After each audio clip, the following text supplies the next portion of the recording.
A gente segue até a Europa. Os trabalhos para resgatar vítimas do terremoto na Turquia continuam e ontem as equipes de resgate obtiveram êxito ao resgatar 9 pessoas. E a gente vai direto para a Europa com o nosso correspondente Luca Bassani. Essas pessoas foram encontradas mais de uma semana depois, não é, Luca, do terremoto. Felizmente, algumas boas notícias, mas as previsões infelizmente não são boas daqui para frente, não é, Luca?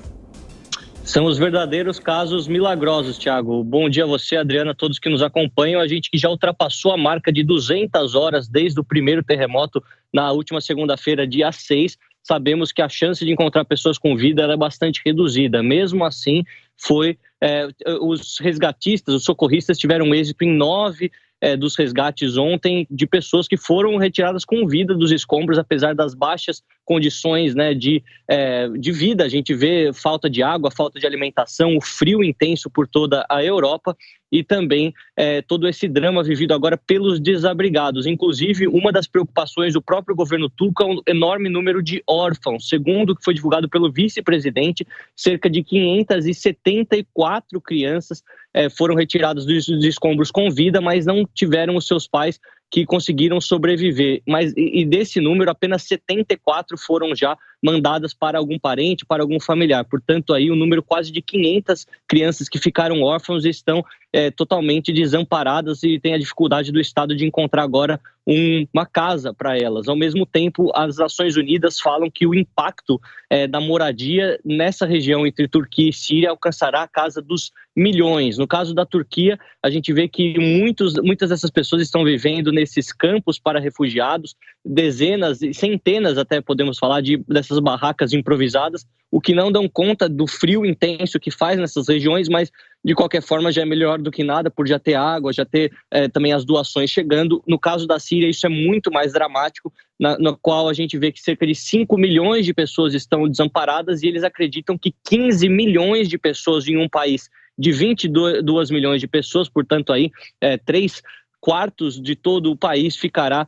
necessitado de ajuda humanitária. Nós sabemos que no caso da Síria a dificuldade de fazer com que essa ajuda chegue no território por se tratar ainda de um país que vive uma guerra civil, cujo governo central não tem controle sobre todas as províncias, mas ao mesmo tempo as pressões internacionais, principalmente das Nações Unidas, para convencer o presidente Bashar al-Assad a abrir as fronteiras algumas regiões, tem surtido efeito, já que ontem ele também já falou, e nós noticiamos aqui, que a fronteira noroeste da Síria com a Turquia vai ser aberta para ajuda humanitária. Ao mesmo tempo, o número de mortes acumulado ultrapassa os 41 mil, portanto já é considerado o maior desastre do século para a Turquia, inclusive o terremoto mais letal da sua história, considerando que nós tivemos um terremoto em 1939, também de 7,8 graus de magnitude e que vitimou naquela ocasião 32 mil pessoas. Até agora são mais de 35 mil vítimas do lado turco e outras quase 7 mil do lado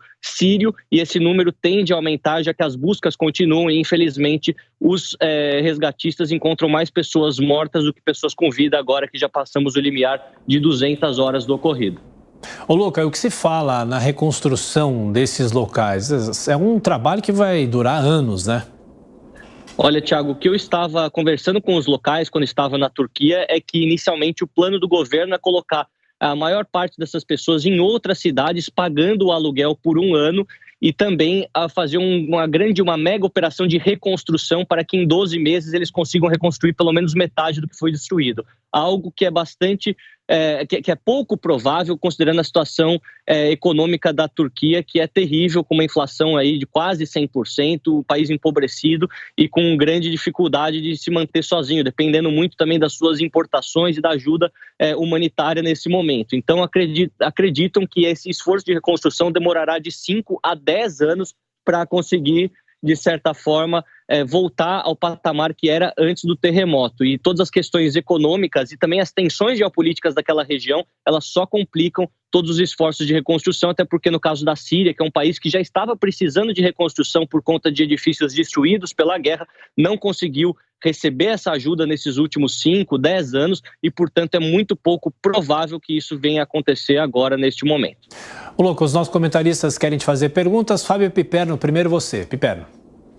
Luca, eu gostaria de saber de você, a partir dessa tragédia, como é que ficam as relações entre Turquia e Síria, que até um passado muito recente não eram lá muito amistosas? Olha, é uma questão muito boa, Piperno. Apesar de ambos os governos não terem relações diplomáticas boas, o governo de Bashar al-Assad é mais alinhado ao Irã e alinhado também à própria Rússia. São figuras que estão do outro lado de onde a Turquia se encontra nesse momento. Muito provavelmente essas relações deverão se estreitar um pouco, já que ambos vivem o mesmo drama por conta dessa devastação trazida pelo terremoto. A gente sabe que, apesar também das relações serem ruins, os turcos receberam mais de 3 milhões de sírios refugiados nos últimos 12 anos. Lembrando que a Guerra Civil começou em 2011 e continua ainda em várias regiões do país. Portanto, a solidariedade do povo turco para o povo sírio, ela já existe. Mas na questão diplomática, de acordos econômicos, até mesmo acordos políticos para tentar facilitar a reconstrução de ambos os países em conjunto, isso eu acho pouco provável, considerando o enorme grau de desconfiança entre o governo de Damasco e o governo de Ankara. Lembrando que tudo isso pode mudar, porque teremos eleições na Turquia em maio desse ano e caso o presidente Erdogan não vença, algum outro partido possa tentar essa reaproximação também. Roberto Mota, sua pergunta. Bom dia, Luca. Eu gostaria de saber como é que está a situação da guerra civil na Síria, né? Tem vários grupos estrangeiros operando aí. Eu vi uma notícia agora que os Estados Unidos derrubaram um drone iraniano que estaria conduzindo missões de espionagem na região da Síria. É uma confusão danada aí. Aconteceu algum tipo de trégua para ajudar as vítimas do terremoto? Olha, Roberto, a gente vê que não aconteceu, até porque na última semana, enquanto eu ainda estava na Turquia, houve um ataque que matou 11 pessoas, um ataque à bomba dentro da Síria, que foi reivindicada a sua autoria pelo Estado Islâmico, que por mais tenha sido bastante reduzido, nós vemos que ele ainda atua em algumas regiões do país. Então a dificuldade da guerra civil da Síria, ela ultrapassa aquela nossa noção clássica de apenas uma guerra de dois lados. Nesse caso, nós temos o governo central de Damasco, governado por Bashar al-Assad, o presidente / ditador do país, assim muitos consideram.